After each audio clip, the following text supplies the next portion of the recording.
Okay, so I get that this is supposed to be like a curse and everything in the book, but honestly, a permanent mask is kind of the dream of introverts everywhere. Hi guys, welcome back to my channel. It's Tori. So, I've avoided doing this video for literally months because honestly, I've been trying to forget that this book even existed and that I read it. I have indeed read all three of the A Court of Thorns and Roses series by Sarah J. Maas. Okay, brief disclaimer before I start ranting about this book. If you don't agree with me and you love this book, that's okay, and we can still be friends. I'm basically making this video under duress because my best friend essentially threatened me if I didn't make this video. She's so sick of hearing me rant about this book. So here we are, and this time I'm gonna get it all off my chest. We're gonna talk about it. When I went into this book, I was thinking, Beauty and the Beast retelling, this is gonna be amazing. We've got this really political intrigue kind of world. We've got all of these different like warfare kind of themes. This is gonna be really awesome. And then I read the books, and then I wanted to forget the books. I realized that I am not the bronze god of a Fey Lord that Tamlin is, but I will do my best to hold your attention anyway. Let's talk about the fact that this is supposed to be a Beauty and the Beast retelling. Now, first of all, in the very beginning, we have an invalid father who's basically pointless and two evil stepsisters. So Feyre basically is taking care of her family and is a complete martyr, and they are really bratty to her for no reason, and I don't really understand why, after she gets kidnapped away from them, that she has any interest in going back, because let's be real, they're kind of not the greatest people. Second of all, Beauty and the Beast retelling. Tamlin is not a beast, okay? He's a hot bronze fairy lord who sometimes is a bear. Like, who wouldn't want that? I'm sure that it was really, really hard for Feyre to, poor choice of words. I'm sure that it was really difficult for Feyre to handle being stuck in a beautiful, luxurious mansion with her whims being catered to by all of the Fae in the house, and that everyone was basically falling in love with her. You know, I can see where the whole, like, trapped in a horrible situation theme really comes into play here. Now, speaking of Feyre, she is our human protagonist, and spoiler alert, she becomes a Fae at the end of book 1.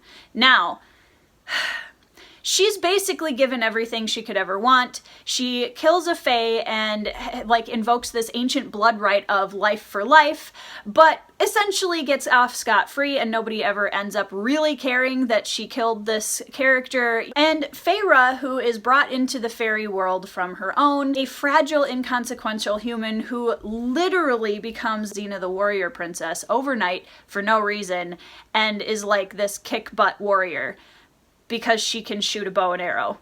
Which, by the way, is not exactly the same thing as fighting a giant worm in a maze by yourself that's like full of pokey bone shards and things, you know. But, you know, hunting rabbits is definitely the prerequisite. Basically, everybody except the antagonist falls in love with Feyre because she's not like the other girls. We have a very short plot line that is dragged over 3 books, and the tiny plot line is kind of shoved into the spaces that exist after the majority of the book is taken up by the romance that first happens between Feyre and Tamlin, and then happens between Feyre and Rhysand. Rhysand is also a Fey Lord, and he's also super hot. So Feyre basically has to choose between 2 hot fairy lords. What to do? Everything that happened in book 1 is basically superfluous, and now we have Rhysand, who is told to us constantly throughout the books as the most gorgeous, the most powerful, the most fantastic. Rhysand is just the cat's pajamas, and so we should absolutely love him because we were told to. Basically, the characters are immediately defined by their sob stories, which is really frustrating because I'm not discounting trauma, but man, like,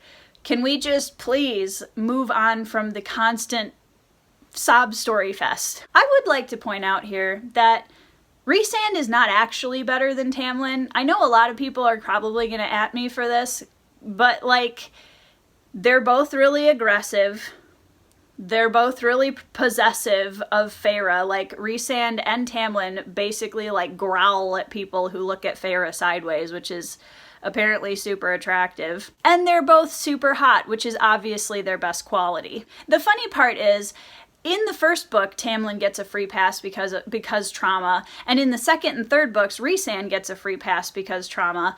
But like, we have kind of a contradiction here, because in the second and third book, suddenly Tamlin's trauma doesn't matter at all because he's being a jerkwad, and Rhys isn't, apparently. Who cares what's on the inside when you look like a Fey Lord? In the plotline, the amount of convenience that happens in this book is absolutely unreal. Like, that Feyre finds out exactly what she needs to at the right moment, and she's constantly getting the exact right information to help her, or the Fays are just spilling all their secrets all over the place, and then once she's actually in league with the Fae, all of a sudden we like go visit people and they tell us everything we need to know about defeating the antagonist.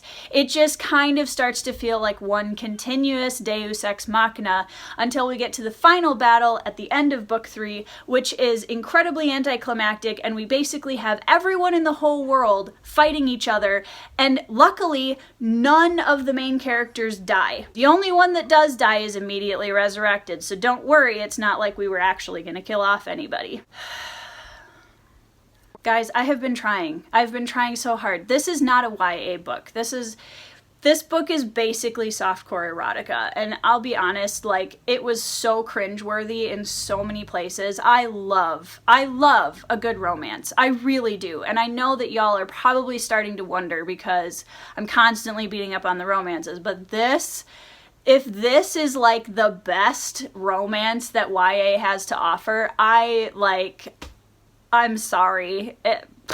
I could honestly go on about this book for probably hours, but I'm not going to put you all through that, and I'm honestly not going to put myself through that. I know that I probably should have had exact references from within the book to show you guys what I'm talking about, but here's the thing. In order to do that, I would have had to go back through all 3 books again to find them, and I don't know about you guys, but my life is too short for that. Some of the side characters, I will admit, some of the side characters I liked. My favorite character was Azriel, and that's probably because he didn't talk very much. But, of course, his was the only romance that I actually cared about, and that didn't work out in the end. So, honestly, like, I don't even know why I tried. Let me know in the comments if you have read ACoTaR and what you think of it, because I'm genuinely curious. I would love to hear your thoughts. At this point, I'm gonna go listen to BTS's new album and try to bring myself to a happier place. Thanks so much for watching. I hope you enjoyed it, and I will see you in the next video.